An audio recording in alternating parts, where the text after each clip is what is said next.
we just have been undergoing a pre-assessment here at Duke, and there's a lot to be learned. And I think what I'm learning isn't anything that surprised me. We pretty much have the controls under control. It's the actual documentation and crossing the T's and dotting the I's that I think is really both time-consuming and eye-opening in our community.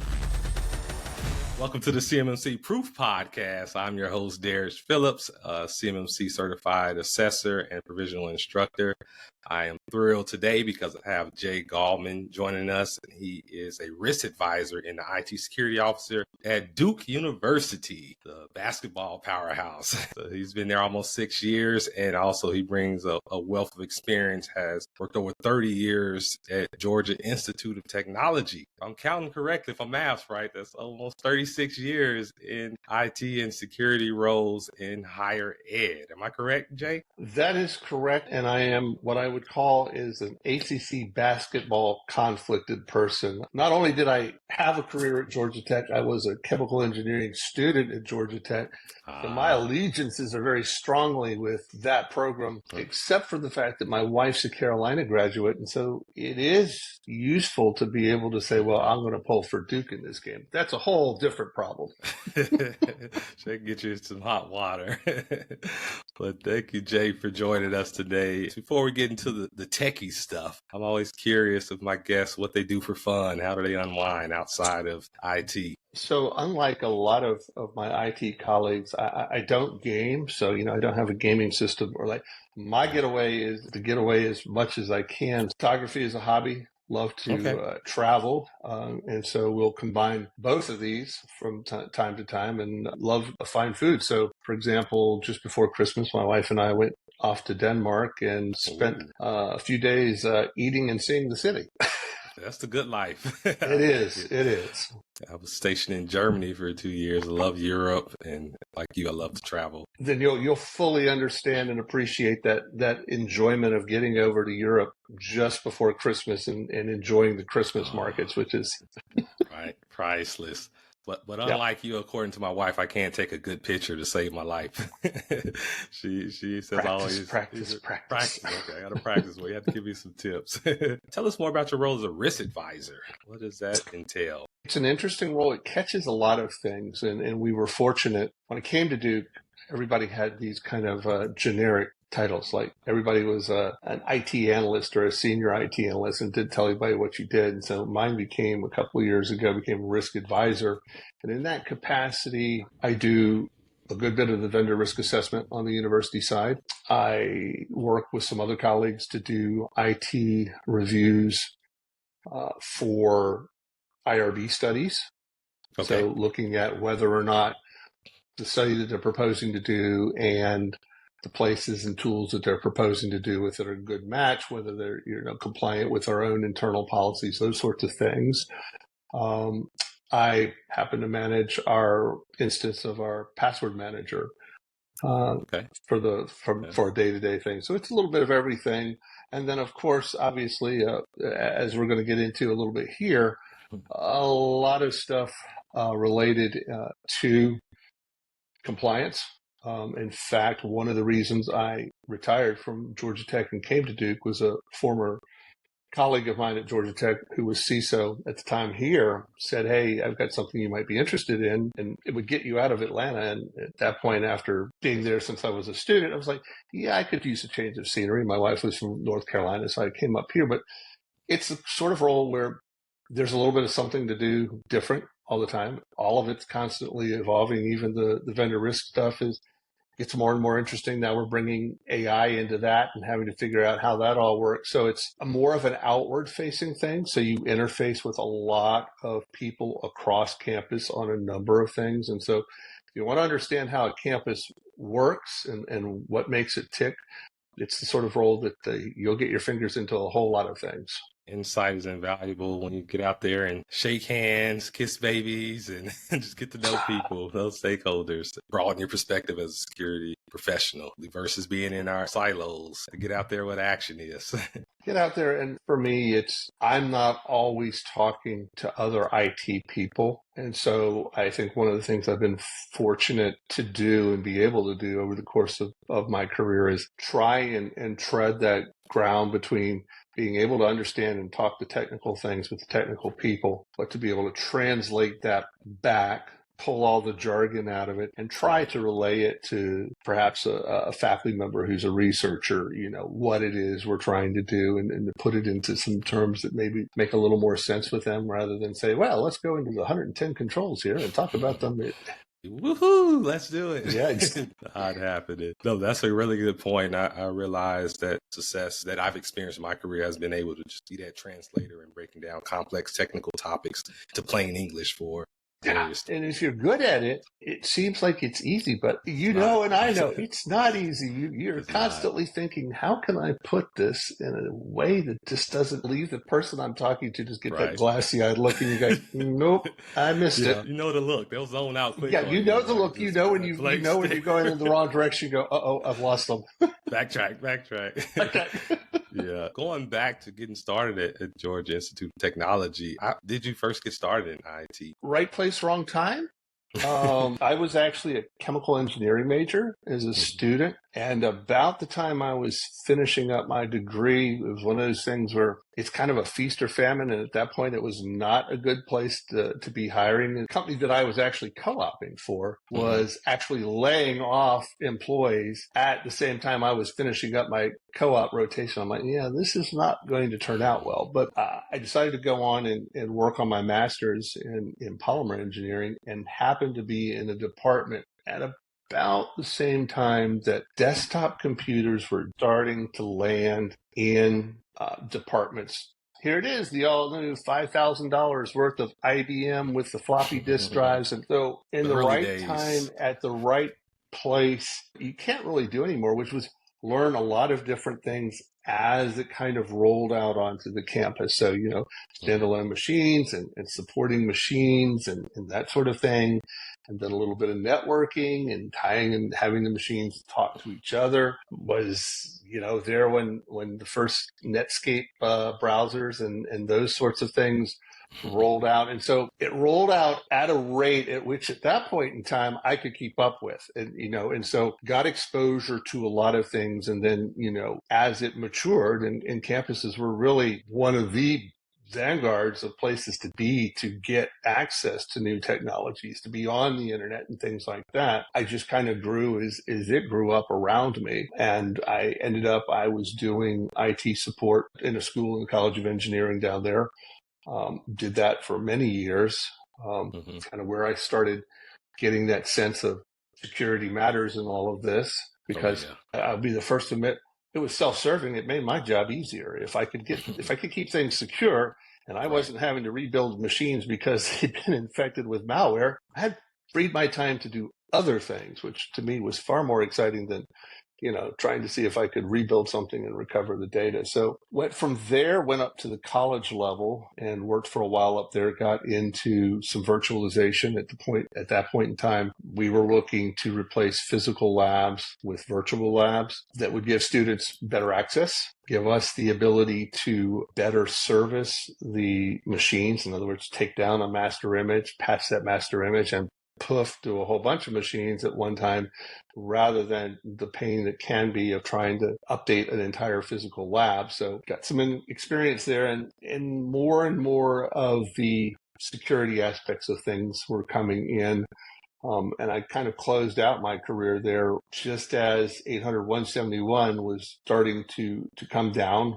I was part-time between the College of Engineering, and the other part of my time was on the cybersecurity team there with that as a focus. And that really is where I kind of got my foot into this particular aspect of compliance, was to start figuring out how are we going to deal with this on a campus with labs, with things that have to be done in labs and can't be done other places. And so that started there.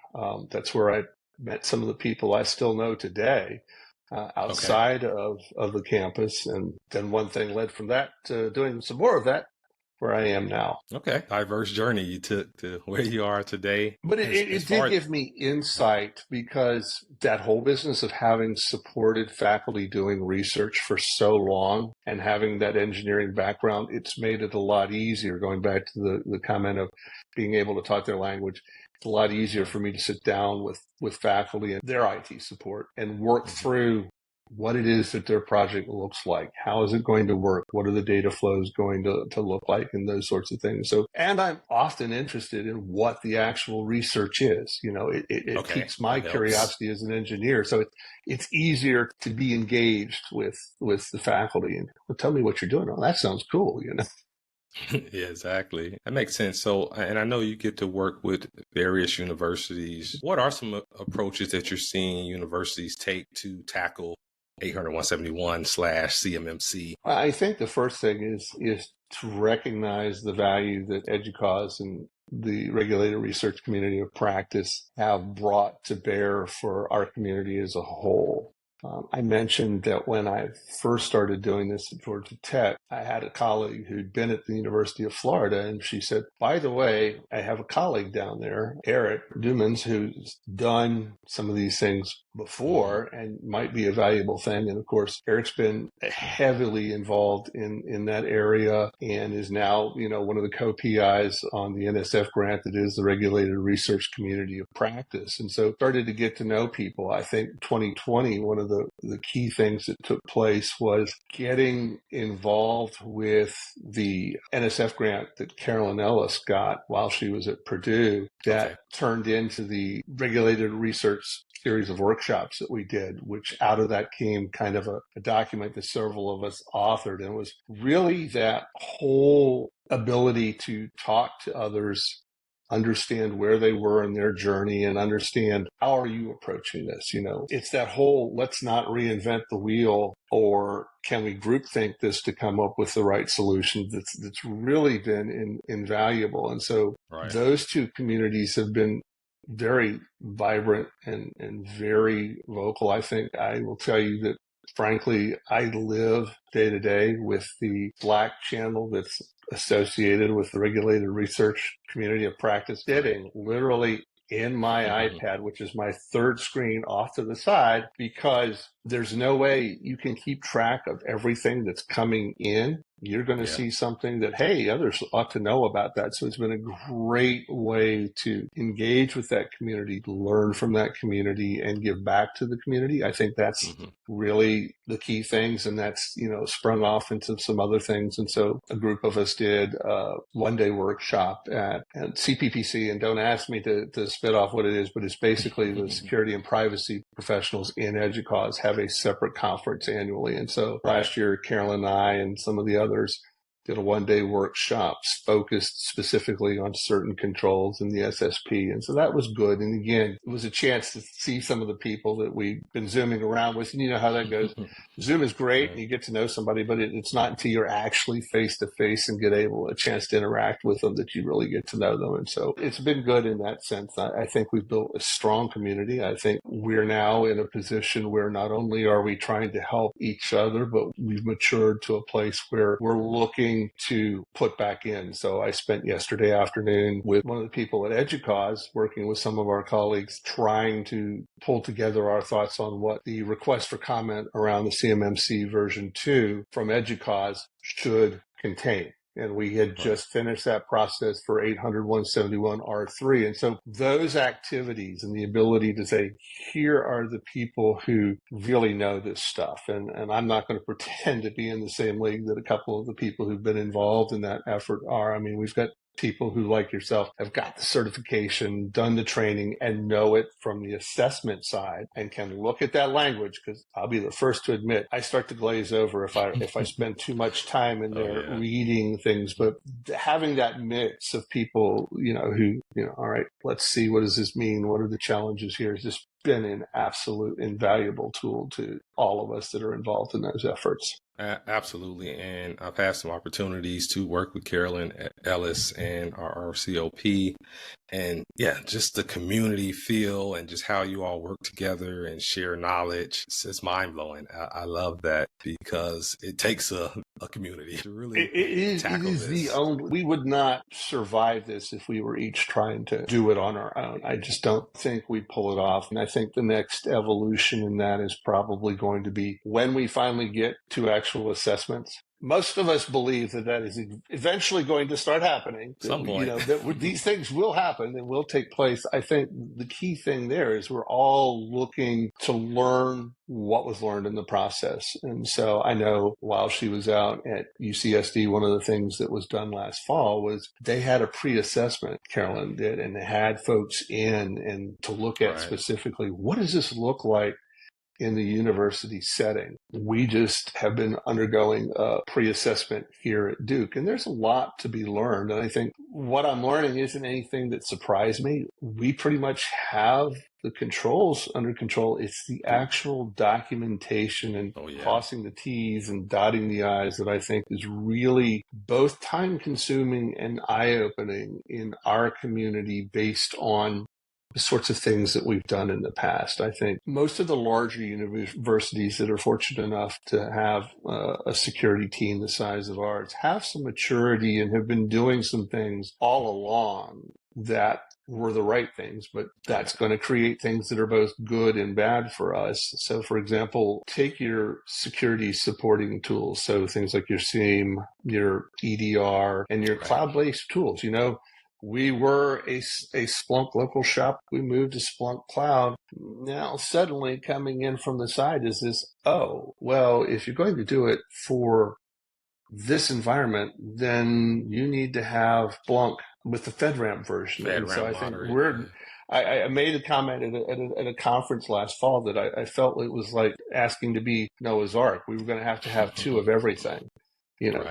Two instances of this. Take your Microsoft environment, for example. Are you going to have a FedRAMP tenant in addition to because we're certainly not as an institution going to say, we're going to take the higher version of everything and just have one. So, we're kind of caught in the middle of figuring out what is that going to look like. I don't think that's fully determined yet. I still think there's some clarification that's needed in places like that. So, a lot. Not that we can't do it. It's just there's some complexity that until a few assessments are done and some further clarification is given, we're going to be going, may have to do this. Don't necessarily want to, but it's kind of like in our back pocket, we're aware that that may be an issue we have to deal with at some point. Yeah. And to your point, like it may be, if it's required, then it may be financially feasible for larger universities like Duke.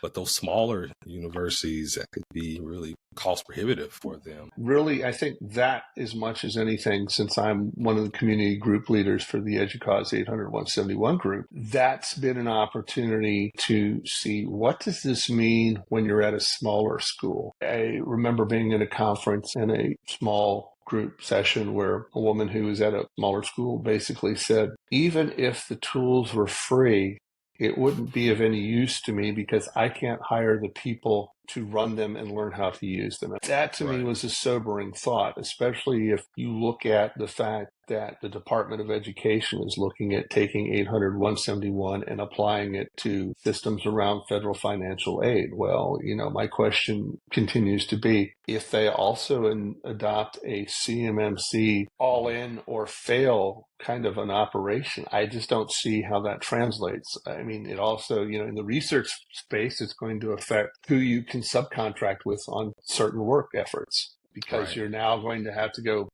can I go work with, say, NC Central, which is just down the street from Duke? Here we've got one of the HBCUs, and Duke has a history of trying to partner with smaller schools in the state because it's the right thing to do.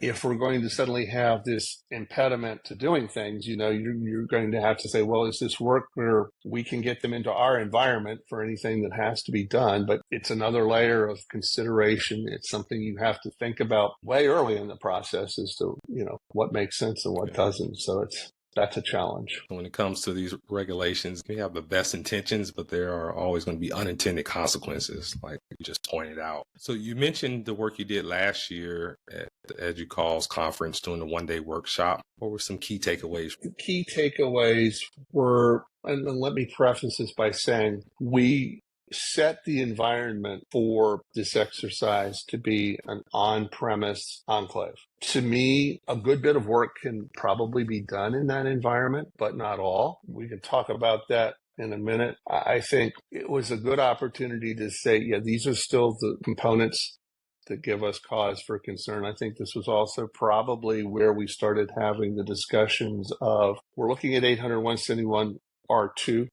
We've seen what R3 is going to look like and where there's divergence and where there's change. And if we're looking at CMMC certification, we're still thinking R2, but we're concerned about what DoD has said as far as contracts and version of 800.171 that's in place at time of the contract is signed. There are things around that. And same things, controls, I think we've all heard. It's things like the FIPS encryption piece and how do you accomplish that in a environment like an enclave. And I guess my personal question ends up being things like, what are we really accomplishing from a security standpoint, not from a compliance standpoint, but what are we really accomplishing in a physically secure environment with drive arrays that are created in such a way that encrypted or unencrypted, I pull a single drive out of that array, assuming I could even get to it to do it. Right. I don't have anything. And now you're looking at things like, well, say a NetApp array may be something that you have to order up front with the FIPS bits enabled beforehand, before you even put it into play. It's not something you can go in and turn on after the fact. And so it was those sorts of things that you start saying, there are a lot of things here that need to be decided before you even start building things out. And if you've already built them out, you need to know what the implications are. And so I think good to get to that. It was good to be able to get some consensus around some of the controls. We certainly didn't do all of them. We kind of went through and said, these are on the table, these are not on the table. And kind of narrowed it down. And the takeaway was everybody finished the day and goes, great, when are we going to have version 2 of this to take another swath of the controls and do that same exercise? And we haven't gotten to the point. I do know that there was some discussion, well, would we do that this year as part 2? And that's not really the direction we're going to do. But there's still a desire to say, can we get back into the controls and do another swath of them and see where we get to? So we'll see. No, I think that's an excellent exercise, and it helps people to kind of put things into context, because I know within the CMMC ecosystem, there's a lot of people talking about what's in the rules, but very few people are actually giving practical examples and walking through. And this is one way you can do it. I mentioned to somebody recently, I said, one of the things that is tough in our environment is making people understand how much difference this is than, say, PCI. And I use that as an example because every campus probably has PCI controls and their own separate network and everything. And a lot of effort going in to maintain that environment spread out across the campus with a diversity of ways. But the thing about it that makes it different is, at the end of the day, those are all credit card transactions. They're fairly well known and understand, and in terms of actual size of the data, small. It's very consistent. Exactly. So flip it over and look at research. Every research project has the potential to be different. This one may deal with a database of data that needs to be put somewhere and then worked on. It may be a bunch of image files. It may be something where you've got to constantly figure out how to get data into the environment. So just the data flows themselves vary widely. And one of the things I was struck with in having some of the conversations we had with the assessment team that's kind of looking through some things with us was, there's no real way to write up an SSP and have it be complete when you don't know what the workload going in there is necessarily going to be. And so my question back to the assessor was, what do? Do we say we've got all of this and then we've got these, let's say, SSP writers that will have to be written up for each project that basically, addresses the ingress and egress of the data and those sorts of things? And those are the sorts of things I think still need better clarification in terms of an assessment and getting in, and as Carolyn has mentioned, tailoring that assessment process to your research environment. One of the other pieces that we have to deal with is labs and expensive instruments. And expensive instrument in a lab probably serves the whole campus community that might have research that needs to, say, use NMR or scanning electron microscope or something like that. We're not going to know as ARC and have, two different $1 million pieces of instruments, one that only this small group of people will use from time to time. You've got to maximize the use of that resource. And so, the challenge there is, how do you handle potential CMMC related workflows in there? I've been thinking about some things. I've got some ideas in that space, but they're going to have to be, run up the flagpole and have an assessor either say, yeah, that's a way that might work, or somebody's going to have to shoot it down. And if they shoot it down, then I think we've got a lot more work to be considered. The other thing that's difficult is, as well as I do, right now, despite the improvement that the Cyber AB keeps reporting back to us, the numbers don't math, in terms of the number of folks that are going to need an assessment and be able to get an assessment, which means that the prospect of getting an assessment, I don't know today what in 18 to 24 months might come in that a faculty member has proposed that might use these 3 lab spaces. It does me no good to say, okay, every time you put a proposal into DoD that might have CUI in it, we need to list all these labs and spend time and effort to, one, restrict their access down to be compliant, get them certified, and then, you don't get a contract. So you can't play that game. At the same time, it's probably not going to work to say, here's when the contract comes in. Oh, this lab now needs to be certified. The one thing that we've been able to show the non-IT folks on campus is, what does it take to actually run through the exercise of putting an SSP together? And then I think what we're going to be able to show them from our third-party assessment is, after all that effort that we did, after the months that we spent doing, here's our shortfall from an assessor's viewpoint of what we still need to do to fully close the door on all of those controls. A lot of it is finishing up the documentation and making sure that, what you said here agrees with what you said over here, and tying it all back to trying to find the right solution to put it all in. We've looked at some things and we need tools for a couple of things, not just this SSP management, but that whole business, as you're well aware of. What do you do to find the right GRC for your university environment and the very needs that you have? And it's a challenge. To say the least, it's a challenge. Campus is such a unique environment. It is essentially, at its core, is meant for collaboration and sharing. You look at a campus, and as a colleague of mine from Notre Dame says, we're a small city. He said, we even have a fire department. And he's right. We've got dining, we've got health systems, we've got a football team and that basketball team you mentioned earlier. So you've got this very public-facing athletic aspect of things. We've got the teaching mission, and so most of our buildings are open.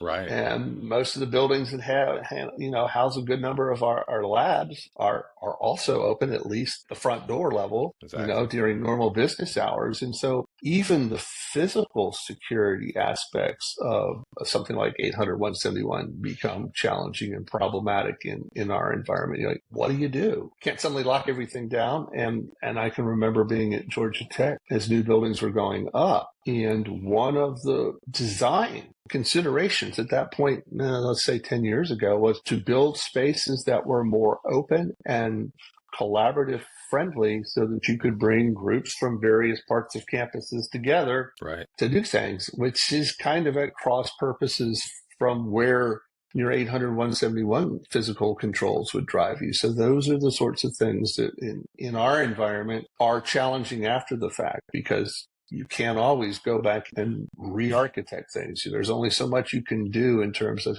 maybe you can take the expense of putting in a card reader door, but anybody who knows that what that's involved is that if you're going to put card readers into doors inside of an existing building, you've got to do things like run that entire infrastructure to get to where you can even get the wiring done, get down to a card reader. So, these things aren't cheap. And, they're the sorts of things that I think that was one of the key things that came out of the workshop, was realizing who has to be at the table for these discussions on campus and who can make the actual decisions. because these are, at this point, they're somewhat strategic decisions on a university-to-university basis.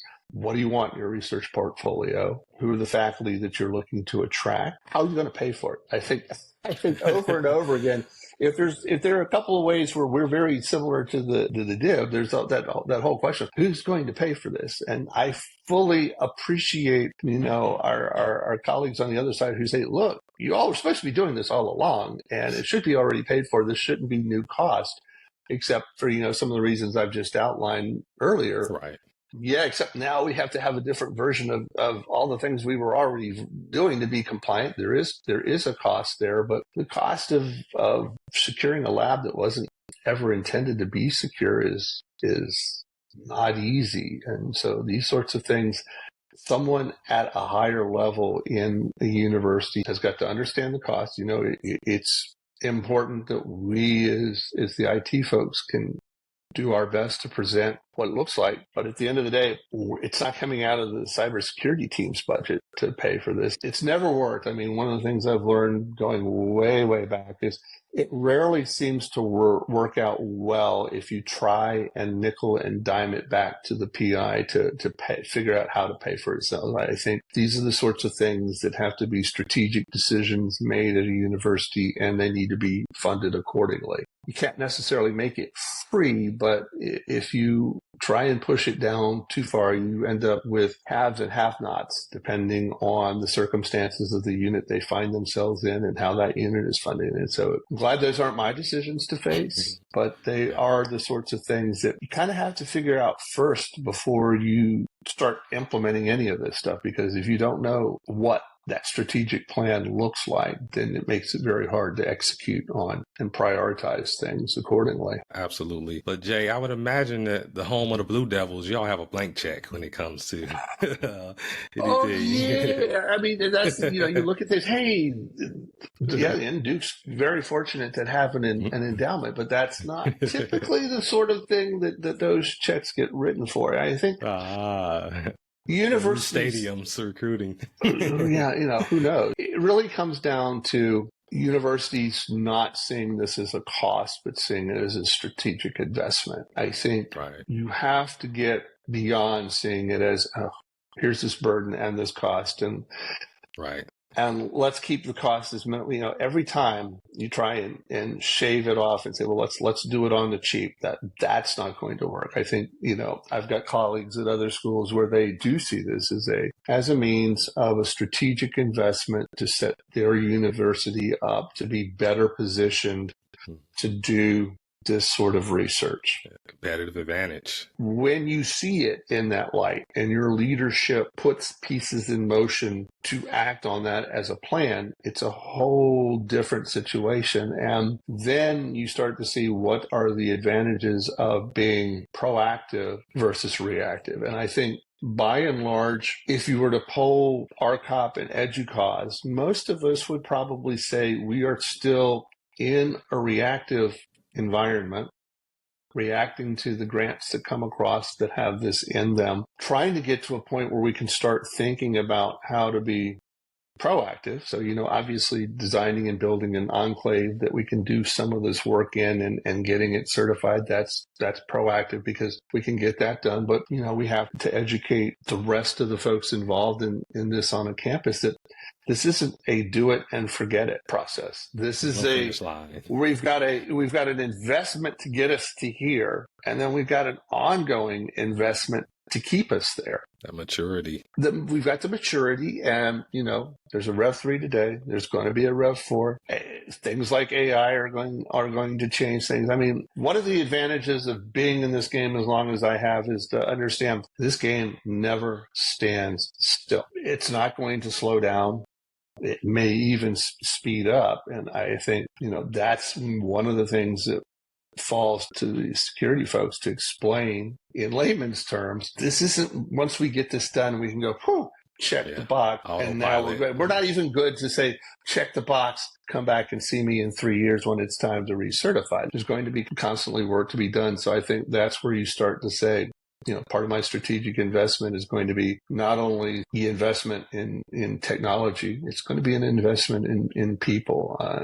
See it in a number of schools where you start to see cybersecurity teams building up their compliance side of the house, whereas before it was maybe one or two people doing compliance and the rest of the people were doing SecOps and some of the technical stuff. And so we're seeing a little bit of a rebalancing there. But again, that's in the schools that have the luxury and the ability to do that sort of thing and make those strategic investments. Going back to the smaller schools, they'd be happy if they have a staff of 2 to be able to say next year we're going to have a staff of 3. And that's a huge challenge. So absolutely. That's a really good point because it's all about framing. If you're looking at it as it's going to be a competitive advantage, we're providing that level of assurance to our stakeholders, the Department of Defense, other federal agencies. It's positioning us to get those grants and other funding.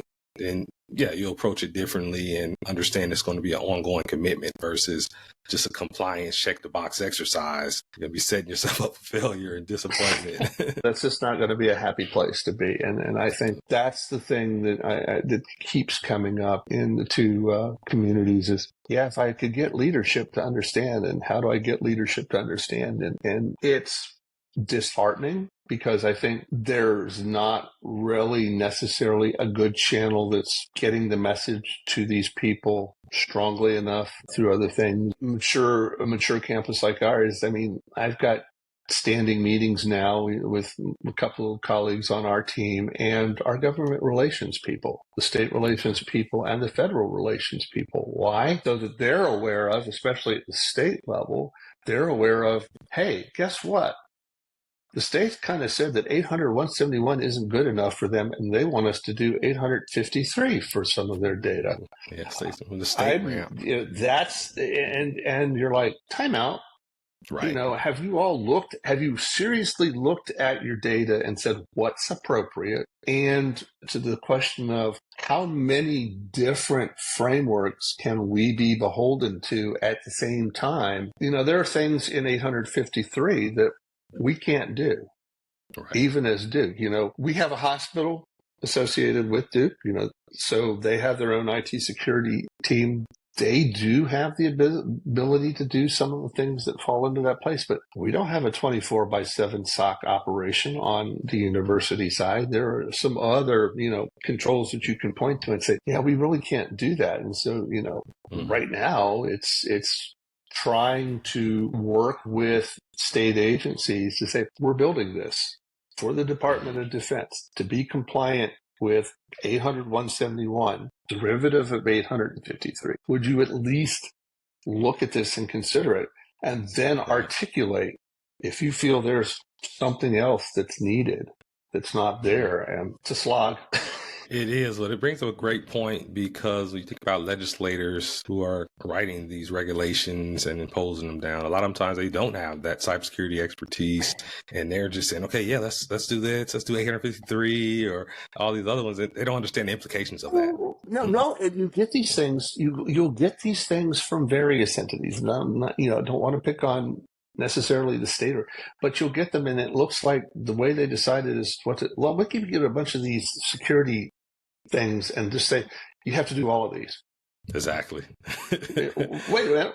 What are you trying to accomplish here? And I think that's the problem, is getting that conversation started. And so, having our legislative liaisons, both at the federal and state level, and being able to, again, come in at that kind of a 20,000 foot level and articulate, here's what our concerns are. Here's why it creates problems for us. We're not saying we don't want to secure the data. Absolutely not.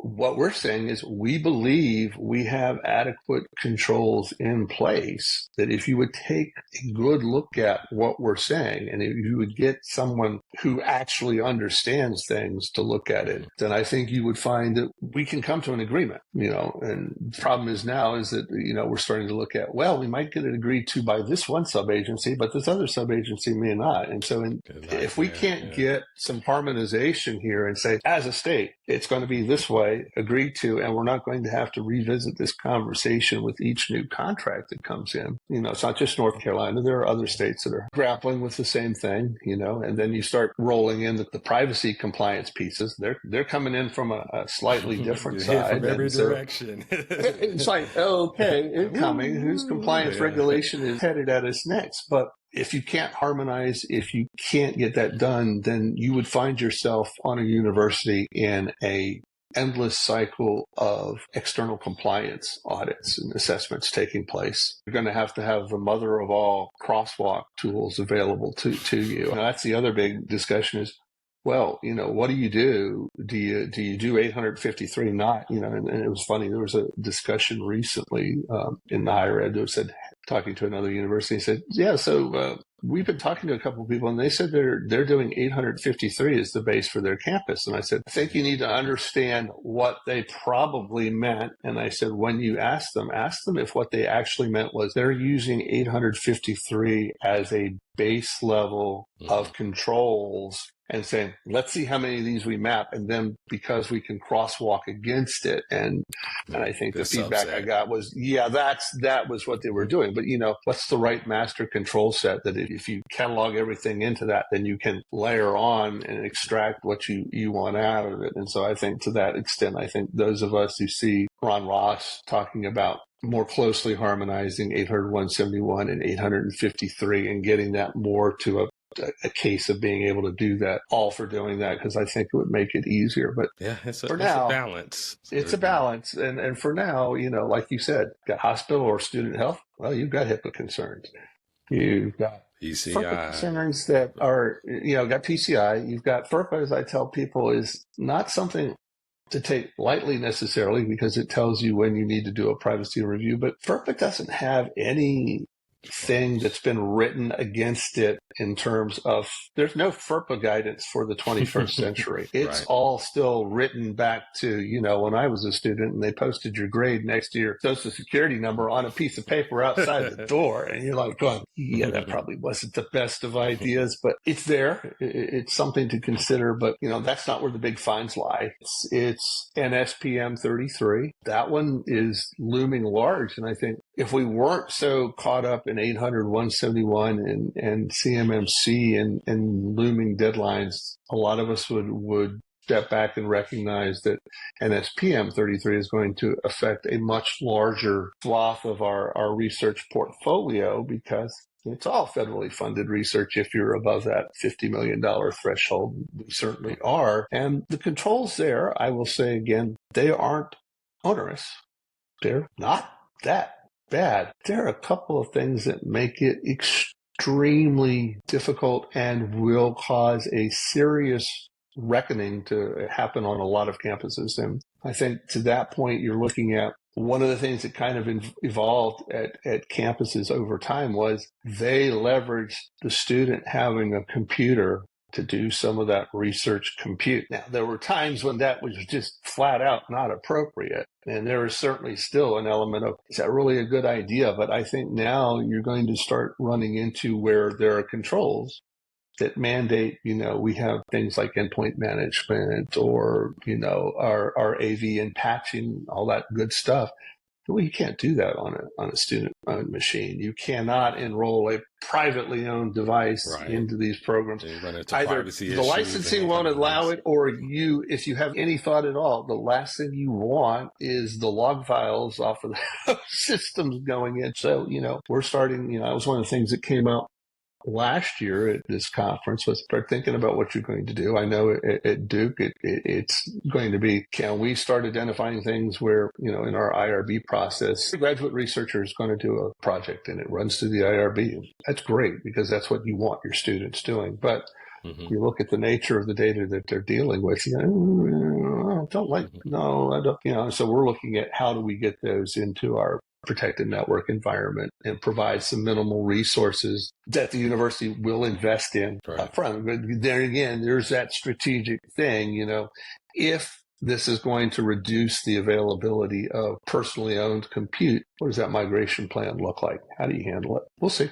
Yeah, a lot to ponder on, certainly. So, Jay, as you look back over your career, what do you wish you knew back then that you know now? Honestly, I think it's not something that you could have easily done 20 years ago, but there's a silver lining that has come out of the pandemic and the technology getting to the point where you can do what you and I are doing right now, and to have that, either that one-on-one conversation, or when we did in 2020, we were all kind of getting used to this whole Zoom Teams and that sort of thing. When we did that regulated research community of practice workshops, having that ability at low cost to bring together people from across the country at other universities. I wish I had gotten involved in Educause earlier. It's been there certainly longer. I think the unfortunate thing is that I talked to a colleague this morning who said, gee, I'd love to go. I went to the conference all the way up through 2019 from when they first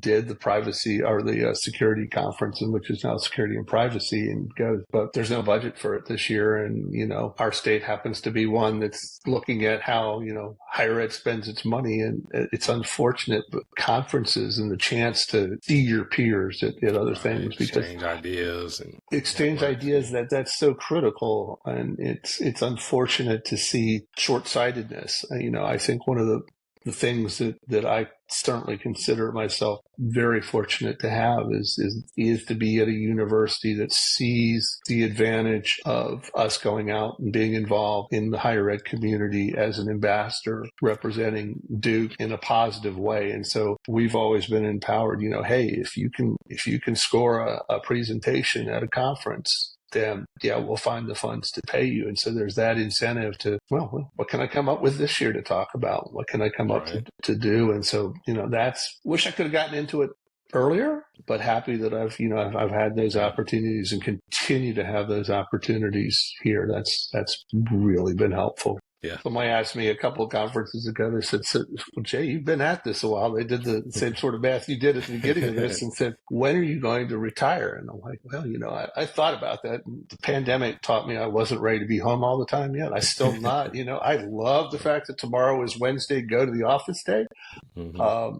I think my answer to them is still stands. When I can't find something to say is fun about it, or the challenge itself isn't fun. I like a challenge, Yeah, it keeps you young. When it's no longer fun, then it's probably time to say, but fortunately it's still challenging, and the opportunity to work with others has just really kept it interesting. You go, who can help me and who might I be able to help? And I'm not sure that that's a balanced equation. I think I get more than I give, but it's been enjoyable and continues to be so. So we'll continue to tilt at it. Yeah, that's the great thing about this career field. It's not stagnant. So there's going to always be. It is in its own way a growth industry. It's not going to go away, and there's always going to be something new to do with it. So, So Jay, as we get ready to close out this interview, I was going to ask about your favorite book, movie, podcast, something that's had a profound effect on you professionally